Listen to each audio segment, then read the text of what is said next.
Hello and welcome back to Storytime Banned Books Read with Me. I'm Kathleen Francis, and this evening we shall continue and conclude our read of Margaret Atwood's The Handmaid's Tale. 45. I stand a moment, emptied of air, as if I've been kicked. So she's dead. I am safe after all. She did it before they came. I feel a great relief. I feel thankful to her. She has died that I may live. I will mourn later. Unless this woman is lying, there's always that. I breathe in, deeply, breathe out, giving myself oxygen. The space in front of me blackens, then clears. I can see my way. I turn, open the gate, keeping my hand on it a moment to steady myself. Walk in. Nick is there, still washing the car, whistling a little. He seems very far away. Dear God, I think, I will do anything you like. Now that you've let me off, I'll obliterate myself, if that's what you really want. I'll empty myself, truly, become a chalice. I'll give up, Nick. I'll forget about the others. I'll stop complaining. I'll accept my lot. I'll sacrifice. I'll repent. I'll abdicate. I'll renounce. I know this can't be right, but I think it anyway. Everything they've taught me at the Red Center, everything I've resisted, comes flooding in. I don't want pain. I don't want to be a dancer, my feet in the air, my head a faceless oblong of white cloth. I don't want to be a doll hung up on the wall. I don't want to be a wingless angel. I want to keep on living in any form. I resign my body freely to the uses of others. They can do what they like with me. I am abject. I feel for the first time their true power. I go along past the flower beds, the willow tree, aiming for the back door. I will go in. I will be safe. I will fall on my knees in my room, gratefully breathe in lungfuls of the stale air, smelling of furniture polish. Serena Joy has come out of the front door. She's standing on the steps. She calls to me. What is it she wants? Does she want me to go into the sitting room and help her wind gray wool? I won't be able to hold my hand steady. She'll notice something, but I walk over to her anyway, since I have no choice. On the top step, she towers above me. Her eyes flare hot blue against the shriveled white of her skin. I look away from her face, down at the ground, at her feet, the tip of her cane. I trusted you, she says. I tried to help you. Still, I don't look up at her. Guilt pervades me. I've been found out. But for what? For which of my many sins am I accused? The only way to find out is to keep silent. To start excusing myself now for this or that would be a blunder. I could give away something she hasn't even guessed. It might be nothing. It might be the match hidden in my bed. I hang my head. Well, she asks. Nothing to say for yourself? I look up at her. About what? I manage to stammer. As soon as it's out, it sounds impudent. Look, she says. She brings her free hand from behind her back. It's her cloak she's holding, the winter one. There was lipstick on it, she says. How could you be so vulgar? I told him. She drops the cloak. She's holding something else, her hand all bone. She throws that down as well. The purple sequins fall, slithering down over the step like snakeskin, glittering in the sunlight. Behind my back, she says, you could have left me something. Does she love him, after all? She raises her cane. I think she is going to hit me, but she doesn't. Pick up that disgusting thing and get to your room. Just like the other one, a slut. You'll end up the same. I stoop, gather. Behind my back, Nick has stopped whistling. I want to turn, run to him, throw my arms around him. This would be foolish. There is nothing he can do to help. He too would drown. I walk back to the back door, into the kitchen, set down my basket, go upstairs. I am orderly and calm. Part 15. Night.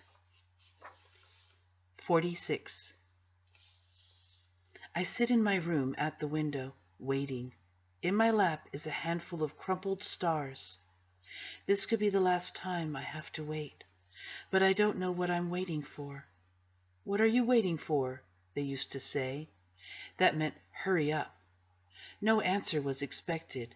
For what are you waiting is a different question, and I have no answer for that one either.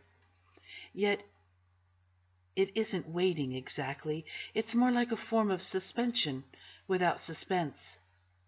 At last there is no time. I am in disgrace, which is the opposite of grace. I ought to feel worse about it. But I feel serene, at peace, pervaded with indifference. Don't let the bastards grind you down. I repeat this to myself, but it conveys nothing. You might as well say, "Don't let there be air," or "Don't be." I suppose you could say that. There's nobody in the garden. I wonder if it will rain. Outside, the light is fading. It's reddish already. Soon it will be dark. Right now it's darker. That didn't take long. There are a number of things I could do. I could set fire to the house, for instance. I could bundle up some of my clothes in the sheets and strike my one hidden match. If it didn't catch, that would be that. But if it did, there would at least be an event. A signal of some kind to mark my exit. A few flames easily put out. In the meantime, I could let loose clouds of smoke and die by suffocation. I could tear my bedsheet into strips and twist it into a rope of sorts and tie one end to the leg of my bed and try to break the window, which is shatterproof. I could go to the commander, fall on the floor, my hair disheveled, as they say, grab him around the knees, confess, weep, implore. Nolite te bastardes carborundorum, I could say. Not a prayer. I visualize his shoes, black, well-shined, impenetrable, keeping their own counsel. Instead, I could noose the bedsheet round my neck, hook myself up in the closet, throw my weight forward, choke myself off. I could hide behind the door, wait until she comes, hobbles along the hall, bearing whatever sentence, penance, punishment, jump out at her, knock her down, kick her sharply and accurately in the head, to put her out of her misery, and myself as well, to put her out of our misery. It would save time. I could walk at a steady pace down the stairs and out the front door and along the street, trying to look as if I knew where I was going and see how far I could get. Red is so visible. I could go to Nick's room over the garage, as we have done before. I could wonder whether or not he would let me in, give me shelter, now that the need is real. I consider these things idly. Each one of them seems the same size as all the others. Not one seems preferable. Fatigue is here, in my body, in my legs and eyes. This is what gets you in the end. Faith is only a word, embroidered.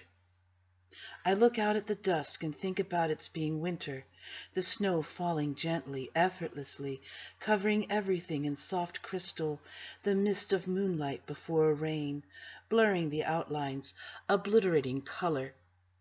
Freezing to death is painless, they say, after the first chill. You lie back in the snow like an angel made by children and go to sleep. Behind me I feel her presence, my ancestress, my double, turning in mid-air under the chandelier, in her costume of stars and feathers, a bird stopped in flight, a woman made into an angel, waiting to be found. By me this time. How could I have believed I was alone in here? There were always two of us. Get it over, she says. I'm tired of this melodrama. I'm tired of keeping silent. There's no one you can protect. Your life has value to no one. I want it finished. As I'm standing up, I hear the black van. I hear it before I see it. Blended with the twilight, it appears out of its own sound like a solidification, a clotting of the night. It turns into the driveway, stops. I can just make out the white eye, the two wings. The paint must be phosphorescent. Two men detach themselves from the shape of it, come up the front steps, ring the bell. I hear the bell toll, ding-dong, like the ghost of a cosmetics woman down in the hall. Worse is coming, then. I've been wasting my time. I should have taken things into my own hands while I had the chance. I should have stolen a knife from the kitchen, found some way to the sewing scissors.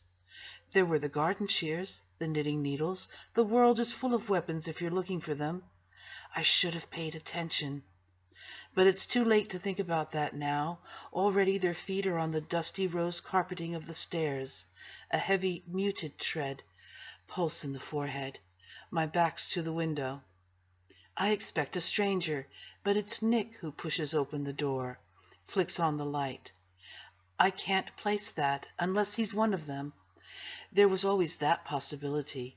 Nick, the private eye. Dirty work is done by dirty people. You shit, I think.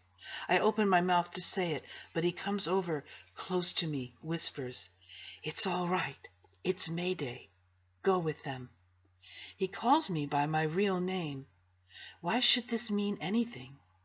Them? I say.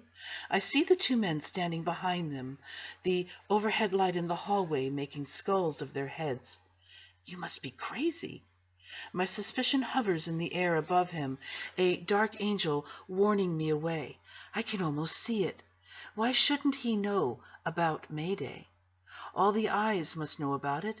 They'll have squeezed it, crushed it, twisted it out of enough bodies, enough mouths by now. Trust me, he says, which in itself has never been a talisman, carries no guarantee. But I snatch at it, this offer. It's all I'm left with. One in front, one behind. They escort me down the stairs. The pace is leisurely. The lights are on. Despite the fear, how ordinary it is. From here I can see the clock. It's no time in particular. Nick is no longer with us. He may have gone down the back stairs, not wishing to be seen. Serena Joy stands in the hallway under the mirror, looking up, incredulous. The commander is behind her. The sitting room door is open. His hair is very gray. He looks worried and helpless, but already withdrawing from me, distancing himself. Whatever else I am to him, I am also at this point a disaster. No doubt they've been having a fight about me. No doubt she's been giving him hell. I still have it in me to feel sorry for him. Mora is right. I am a wimp. What has she done? Says Serena Joy. She wasn't the one who called them, then. Whatever she had in store for me, it was more private. We can't say, ma'am, says the one in front of me. Sorry. I need to see your authorization, says the commander. You have a warrant? I could scream now, cling to the banister, relinquish dignity. I could stop them, at least for a moment. If they're real, they'll stay. If not, they'll run away, leaving me here. Not that we need one, sir, but all is in order, says the first one again. Violation of state secrets. The commander puts his hand to his head. What have I been saying, and to whom, and which one of his enemies has found out? Possibly he will be a security risk now. I am above him, looking down. He is shrinking. There have already been purges among them. There will be more. Serena Joy goes white. Bitch, she says, after all he did for you. Cora and Rita press through from the kitchen. Cora has begun to cry. I was her hope. I failed her. Now she will always be childless. The van waits in the driveway. Its double doors stand open. The two of them, one on either side now, take me by the elbows to help me in. Whether this is my end or a new beginning, I have no way of knowing. I have given myself over into the hands of strangers, because it can't be helped.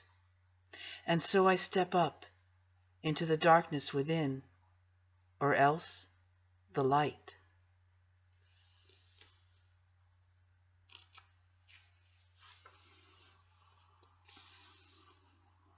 Historical notes. Historical notes on The Handmaid's Tale. Being a partial transcript of the proceedings of the 12th Symposium on Gileadian Studies, held as part of the International Historical Association Convention held at the University of Denay, Nunavut, on June 25, 2195.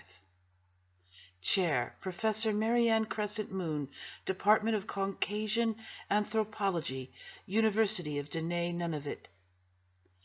Keynote speaker, Professor James Darcy Piexotto, Director, 20th and 21st Century Archives, Cambridge University, England.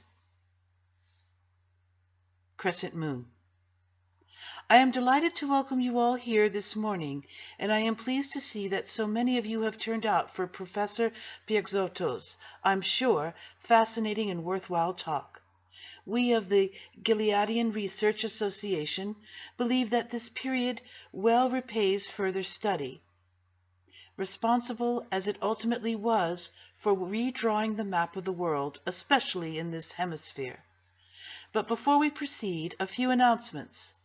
The fishing expedition will go forward tomorrow as planned, and for those of you who have not brought suitable rain gear and insect repellent, these are available for a nominal charge at the registration desk.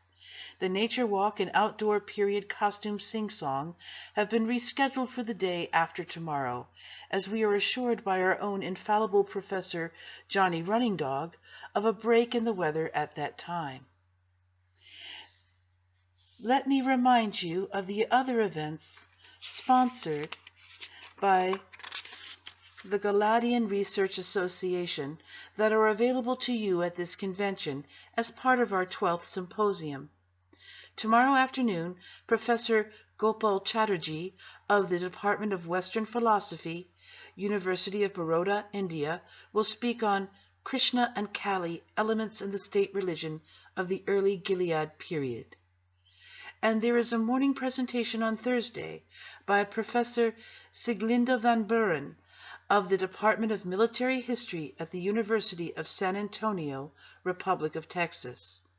Professor Van Buren will give what I am sure will be a fascinating, illustrated lecture on the Warsaw Tactic, Policies of Urban Core Encirclement in the Gileadian Civil Wars. Gileadian Civil Wars. I am sure all of us will wish to attend these. I also must remind our keynote speaker, although I am sure it is not necessary, to keep within his time period, as we wish to leave space for questions, and I expect none of us wants to miss lunch, as happened yesterday. Laughter. Professor Piexotto scarcely needs any introduction, as he is well known to all of us, if not personally, then through his extensive publications. These include Sumptuary Laws Through the Ages, an analysis of documents, and the well-known study Iran and Gilead, two late 20th century monotheocracies, as seen through diaries. As you all know, he is the co-editor with Professor Notley Wade, also of Cambridge, of the manuscript under consideration today, and was instrumental in its transcription, annotation, and publication. The title of his talk is Problems of Authentication in Reference to The Handmaid's Tale. Professor Piexotto. Applause. Piexotto. Thank you. I am sure we all enjoyed our charming Arctic char last night at dinner, and now we are enjoying an equally charming Arctic chair. I use the word enjoy in two distinct senses, precluding, of course, the obsolete third. Laughter.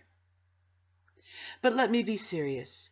I wish, as the title of my little chat implies, to consider some of the problems associated with the Soi-Disant manuscript which is well known to all of you by now, and which goes by the title of The Handmaid's Tale.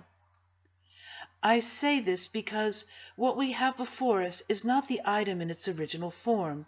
Strictly speaking, it was not a manuscript at all when first discovered, and bore no title.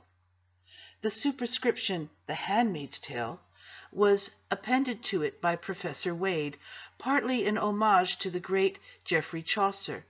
But those of you who know Professor Wade informally as I do will understand when I say that I am sure all puns were intentional, particularly having to do with the archaic vulgar signification of the word tale, that being, to some extent, the bone, as it were, of contention in that phase of Gileadian society of which our saga treats. Laughter, applause. This item, I hesitate to use the word document, was unearthed on the site of what was once the city of Bangor, in what at the time prior to the inception of the Gileadian regime would have been the state of Maine. We know that this city was a prominent way station on what our author refers to as the Underground Female Road, since dubbed by some of our historical wags the Underground Frail Road. Laughter, groans. For this reason, our association has taken a particular interest in it. The item in its pristine state consisted of a metal footlocker, U.S. Army issue, circa perhaps 1955. This fact of itself need have no significance, as it is known that such footlockers were frequently sold as Army surplus, and must therefore have been widespread. Within this footlocker, which was sealed with tape of the kind once used on packages to be sent by post, were approximately 30 tape cassettes, of the type that became obsolete sometime in the 80s or 90s with the advent of the compact disc. I remind you that this was not the first such discovery.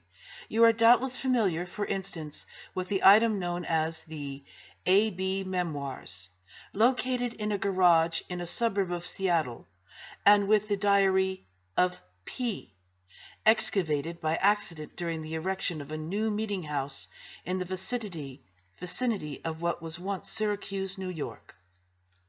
Professor Wade and I were very excited by this new discovery. Luckily, we had, several years before, with the aid of our excellent resident antiquarian technician, reconstructed a machine capable of playing such tapes, and we immediately set about the painstaking work of transcription. There were some 30 tapes in the collection altogether, with varying proportions of music to spoken word. In general, each tape begins with 2 or 3 songs, as camouflage, no doubt. Then the music is broken off, and the speaking voice takes over. The voice is a woman's, and according to our voice print experts, the same one throughout. The labels on the cassettes were authentic period labels, dating, of course, from some time before the inception of the early Gilead era, as all such secular music was banned under the regime. There were, for instance, 4 tapes entitled Elvis Presley's Golden Years, 3 of Folk Songs of Lithuania, 3 of Boy George Takes It Off, and 2 of Mantovani's Mellow Strings, as well as some titles that sported a mere single tape each. Twisted Sisters at Carnegie Hall is one of which I am particularly fond. Although the labels were authentic, they were not always appended to the tape with the corresponding songs. In addition, the tapes were arranged in no particular order, being loose at the bottom of the locker, nor were they numbered. Thus, it was up to Professor Wade and myself to arrange the blocks of speech in the order in which they appeared to go. But, as I have said elsewhere, all such arrangements are based on some guesswork and are to be regarded as approximate, pending further research. Once we had the transcription in hand, and we had to go over it several times, owing to the difficulties posed by accent, obscure reference, and archaisms, We had to make some decision as to the nature of the material we had thus so laboriously acquired. Several possibilities confronted us. First, the tapes might be a forgery. As you know, there have been several instances of such forgeries, for which publishers have paid large sums, wishing to trade, no doubt, on the sensationalism of such stories. It appears that certain periods of history quickly become, both for other societies and for those that follow them, the stuff of not especially edifying legend, and the occasion for a good deal of hypocritical self-congratulation. If I may be permitted an editorial aside, allow me to say that in my opinion we must be cautious about passing moral judgment upon the Gileadians. Surely we have learned by now that such judgments are of necessity culture-specific. Also, Gileadian society was under a good deal of pressure, demographic and otherwise, and was subject to factors from which we ourselves are happily more free. Our job is not to censure, but to understand. Applause. To return from my digression, tape like this, however, is very difficult to fake convincingly, and we were assured by the experts who examined them that the physical objects themselves are genuine. Certainly the recording itself, that is, the superimposition of voice upon music tape, could not have been done within the past 150 years. Supposing, then, the tapes to be genuine, what of the nature of the account itself? Obviously, it could not have been recorded during the period of time it recounts, since, if the author is telling the truth, no machine or tapes would have been available to her, nor would she have had a place of concealment for them. Also, there is a certain reflective quality about the narrative that would, to my mind, rule out synchronicity. It has a whiff of emotion recollected, if not in tranquillity, at least post facto. If we could establish an identity for the narrator, we felt we might be well on the way to an explanation of how this document, let me call it that for the sake of brevity, came into being. To do this, we tried two lines of investigation. First, we attempted, through old town plans of Bangor and other remaining documentation, to identify the inhabitants of the house that must have occupied the site of the discovery at about that time. Possibly, we reasoned, this house may have been a quote-unquote safe house on the underground female road during our period, and our author may have been kept hidden in, for instance, the attic or cellar there for some weeks or months, during which she would have had the opportunity to make the recordings. Of course, there was nothing to rule out the possibility that the tapes had been moved to the site in question after they had been made. We hoped to be able to trace and locate the descendants of the hypothetical occupants, whom we hoped might lead us to the other material, diaries perhaps, or even family anecdotes passed down through the generations. Unfortunately, this trail led nowhere. Possibly these people, if they had indeed been a link in the underground chain, had been discovered and arrested, in which case any documentation referring to them would have been destroyed. So we pursued a second line of attack. We searched records of the period, trying to correlate known historical personages with the individuals who appear in our author's account. The surviving records of the time are spotty, as the Gileadian regime was in the habit of wiping its own computers and destroying printouts after various purges and internal upheavals, but some printouts remain. Some indeed were smuggled to England for propaganda use by the various Save the Women societies, of which there were many in the British Isles at that time. We held out no hope of tracing the narrator herself directly. It was clear from internal evidence that she was among the first wave of women recruited for reproductive purposes and allotted to those who both required such services and could lay claim to them through their position in the elite. The regime created an instant pool of such women by the simple tactic of declaring all second marriages and non-marital liaisons adulterous, arresting the female partners, and, on the grounds that they were morally unfit, confiscating the children they already had, who were adopted by childless couples of the upper echelons who were eager for progeny by any means. In the middle period, this policy was extended to cover all marriages not contracted within the state church. Men highly placed in the regime were thus able to pick and choose among women who had demonstrated their reproductive fitness by having produced one or more healthy children, a desirable characteristic in an age of plummeting Caucasian birth rates, a phenomenon observable not only in Gilead, but in most northern Caucasian societies of the time. The reasons for this decline are not altogether clear to us. Some of the failure to reproduce can undoubtedly be traced to the widespread availability of birth control of various kinds, including abortion, in the immediate pre-Gilead period. Some infertility, then, was willed, which may account for the differing statistics among Caucasians and non-Caucasians, but the rest was not.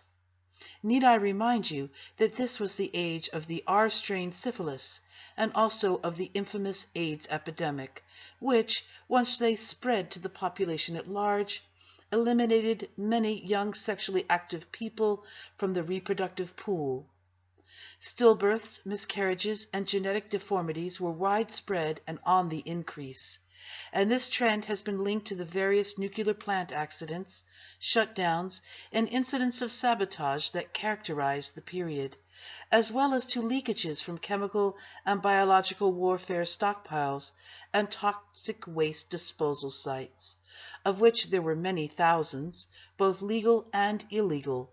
In some instances, these materials were simply dumped into the sewage system, and to the uncontrolled use of chemical insecticides, herbicides, and other sprays. But whatever the causes, the effects were noticeable, and the Gilead regime was not the only one to react to them at the time. Romania, for instance, had anticipated Gilead in the 80s by banning all forms of birth control, imposing compulsory pregnancy tests on the female population, and linking promotion and wage increases to their fertility. The need for what I may call birth services was already recognized in the pre-Gilead period, where it was being inadequately met by artificial insemination, fertility clinics, and the use of surrogate mothers, who were hired for the purpose. Gilead outlawed the first two as irreligious, but legitimized, and enforced the third, which was considered to have biblical precedence. They thus replaced the serial polygamy common in the pre-Gilead period with the older form of simultaneous polygamy practiced both in early Old Testament times and in the former state of Utah in the 19th century.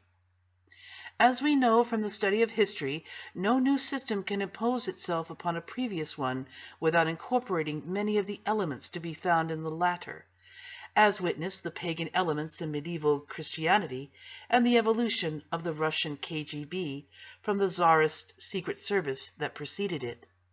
And Gilead was no exception to this rule. Its racist policies, for instance, were firmly rooted in the pre-Gilead period, and racist fears provided some of the emotional fuel that allowed the Gilead takeover to succeed as well as it did.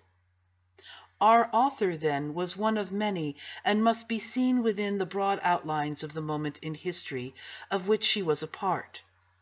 But what else do we know about her, apart from her age, some physical characteristics that could be anyone's, and her place of residence? Not very much. She appears to have been an educated woman, insofar as a graduate of any North American college of the time may be said to have been educated. Laughter, some groans. But the words, as you say, were full of these, so that is no help.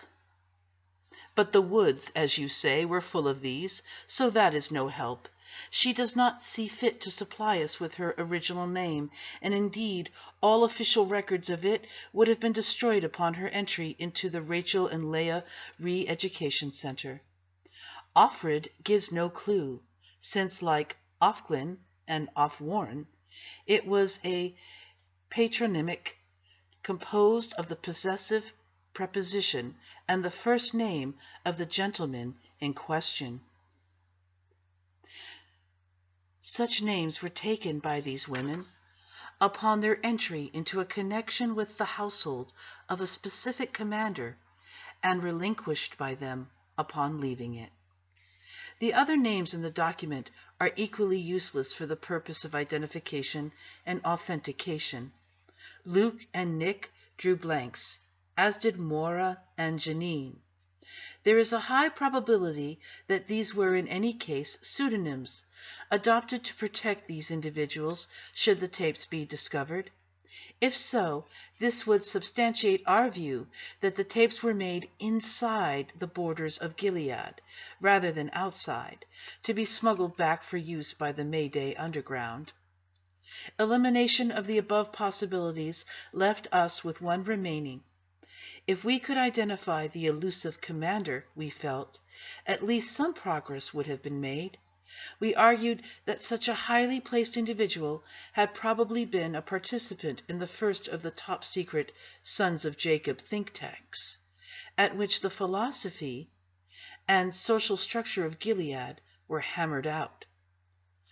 These were organized shortly after the recognition of the superpower arms stalemate and the signing of the classified Spheres of Influence Accord, which left the superpowers free to deal unhampered by interference with the growing number of rebellions within their own empires.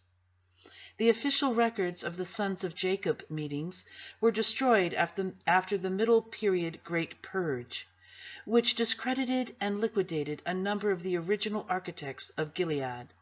But we have access to some information through the diary kept in cipher by Wilfred Limpkin, one of the sociologists present. As we know, the socio-biological theory of natural polygamy was used as a scientific justification for some of the odder practices of the regime, just as Darwinism was used by earlier ideologies. From the Limpkin material, we know that there are two possible candidates, that is, two whose names incorporate the element Fred: Frederick R. Waterford and B. Frederick Judd. No photographs survive of either, although Limpkin describes the latter as a stuffed shirt, and I quote, "somebody for whom foreplay is what you do on a golf course." Laughter. Limpkin himself did not long survive the inception of Gilead, and we have his diary only because he foresaw his own end and placed it with his sister-in-law in Calgary. Waterford and Judd both have characteristics that recommend them to us. Waterford possessed a background in market research and was, according to Limpkin, responsible for the design of the female costumes and for the suggestion that the handmaids wear red, which he seems to have borrowed from the uniforms of German prisoners of war in Canadian POW camps of the Second World War era. He seems to have been the originator of the term particution, which he lifted from an exercise program popular sometime in the last third of the century. The collective rape ceremony, however, was suggested by an English village custom of the 17th century. Salvaging may have been his too, although by the time of Gilead's inception it had spread from its origin in the Philippines to become a general term for the elimination of one's political enemies. As I have said elsewhere, there was little that was truly original with or indigenous to Gilead. Its genius was synthesis. Judd, on the other hand, seems to have been less interested in packaging and more concerned with tactics. It was he who suggested the use of an obscure CIA pamphlet on the destabilization of foreign governments as a strategic handbook for the Sons of Jacob, and he, too, who drew up the early hit lists of prominent Americans of the time. He also is suspected of having orchestrated the President's Day massacre, which must have required maximum infiltration of the security system surrounding Congress, and without which the Constitution could never have been suspended. The national homelands and the Jewish boat person plans were both his, as was the idea of privatizing the Jewish repatriation scheme, with the result that more than one boatload of Jews was simply dumped into the Atlantic to maximize profits. From what we know of Judd, this would not have bothered him much. He was a hardliner, and is credited by Limpkin with the remark, "Our big mistake was teaching them to read. We won't do that again." It is Judd who is credited with devising the form, as opposed to the name, of the particular ceremony, arguing that it was not only a particularly horrifying and effective way of ridding yourself of subversive elements, but that it would also act as a steam valve for the female elements of Gilead. Scapegoats have been notoriously useful throughout history, and it must have been most gratifying for these handmaids, so rigidly controlled at other times, to be able to tear a man apart with their bare hands every once in a while. So popular and effective did this practice become that it was regularized in the Middle Period, where it took place 4 times a year on solstices and equinoxes. There are echoes here of the fertility rites of early earth goddess cults. As we heard at the panel discussion yesterday afternoon, Gilead was, although undoubtedly patriarchal in form, occasionally matriarchal in context, like some sectors of the social fabric that gave rise to it. As the architects of Gilead knew, to institute an effective totalitarian system, or indeed any system at all, you must offer some benefits and freedoms, at least to a privileged few, in return for those you remove. In this connection, a few comments upon the crack female control agency known as the aunts is perhaps in order.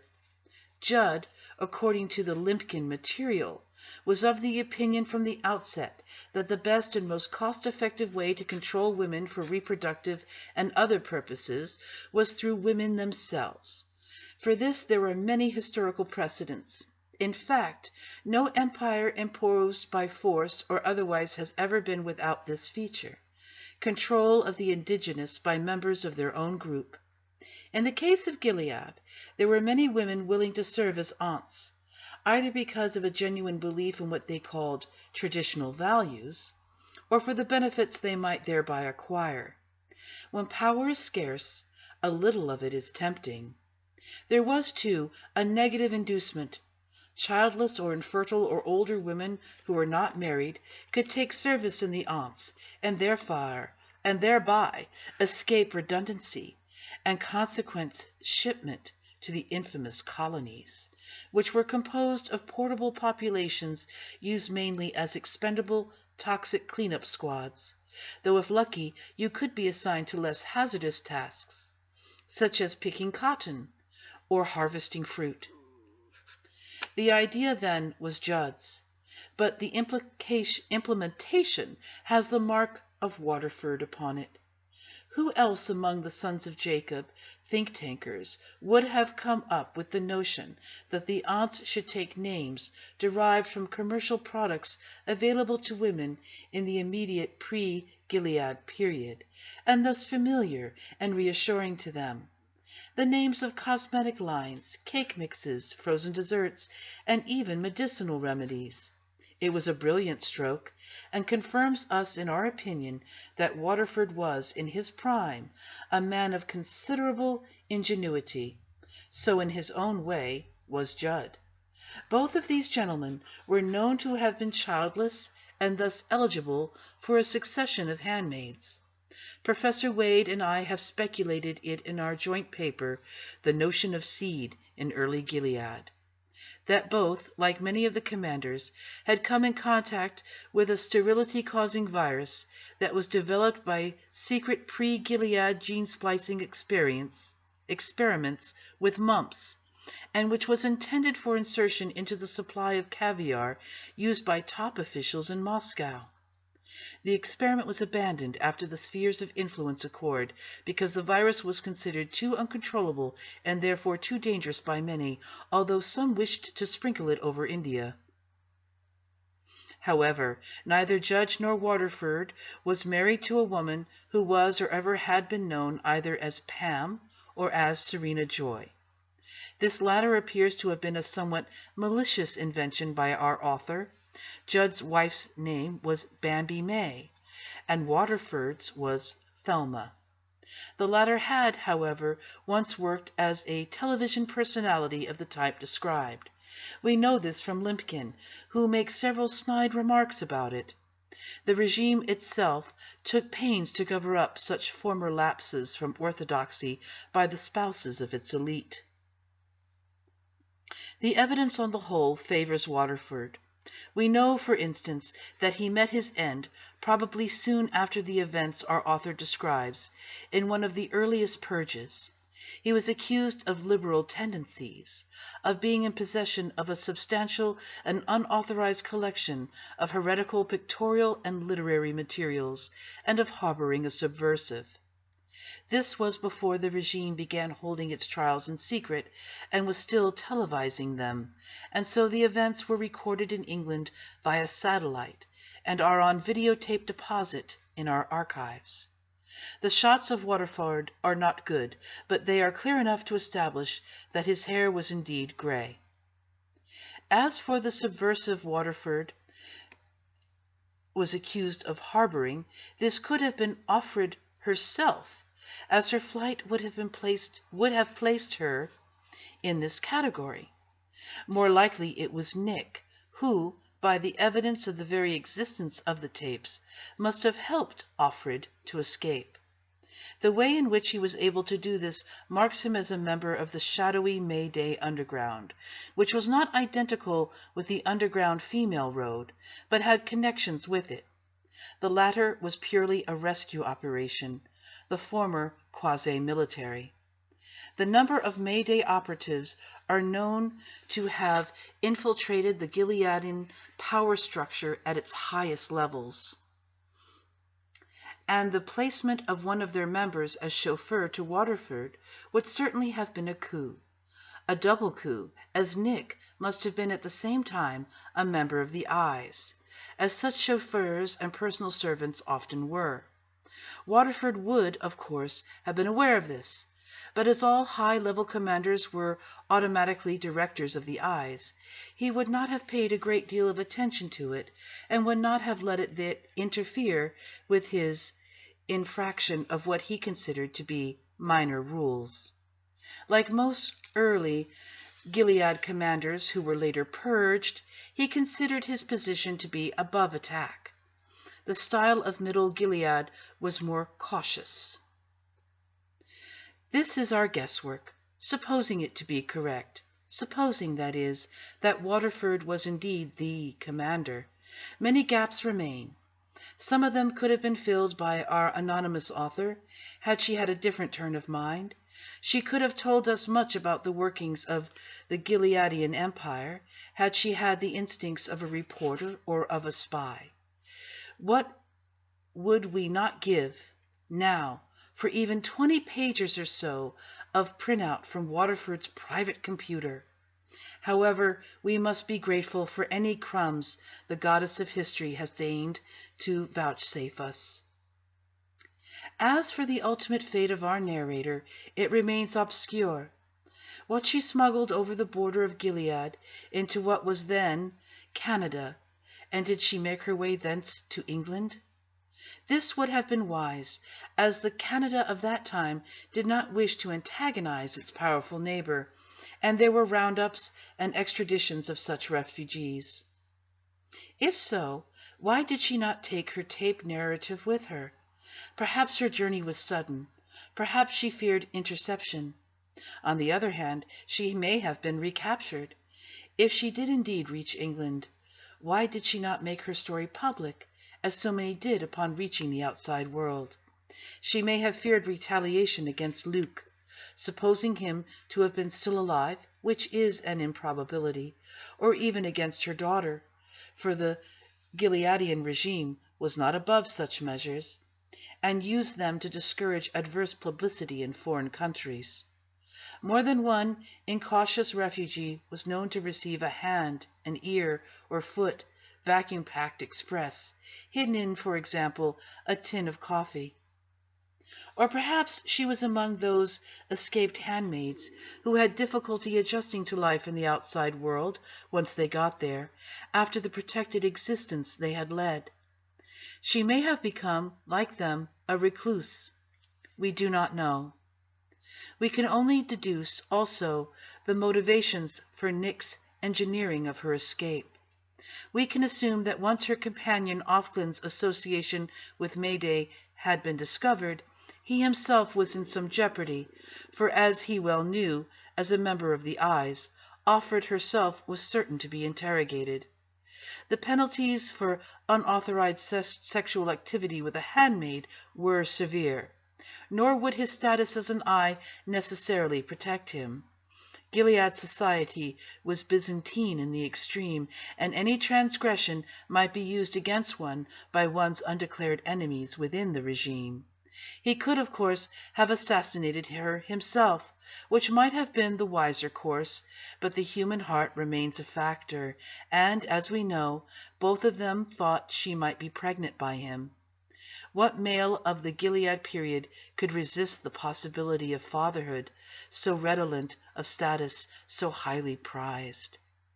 Instead, he called in a rescue team of Eyes, who may or may not have been authentic, but in any case were under his orders. In doing so, he may well have brought about his own downfall. This, too, we shall never know. Did our narrator reach the outside world safely and build a new life for herself? Or was she discovered in her attic hiding place, arrested, sent to the colonies or to Jezebel's, or even executed? Our document, though in its own way eloquent, is on these subjects mute. We may call Eurydice forth from the world of the dead, but we cannot make her answer. And when we turn to look at her, we glimpse her only for a moment before she slips from our grasp and flees. As all historians know, the past is a great darkness and filled with echoes. Voices may reach us from it, but what they say to us is imbued with the obscurity of the matrix out of which they come. And, try as we may, we cannot always decipher them precisely in the clearer light of our own day. Applause. Are there any questions?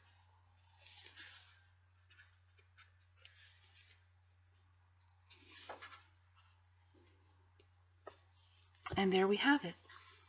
We have completed our reading of Margaret Atwood's The Handmaid's Tale.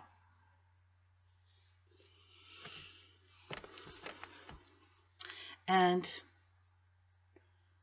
I'd like to add a little bit more about Margaret Atwood and her inspiration,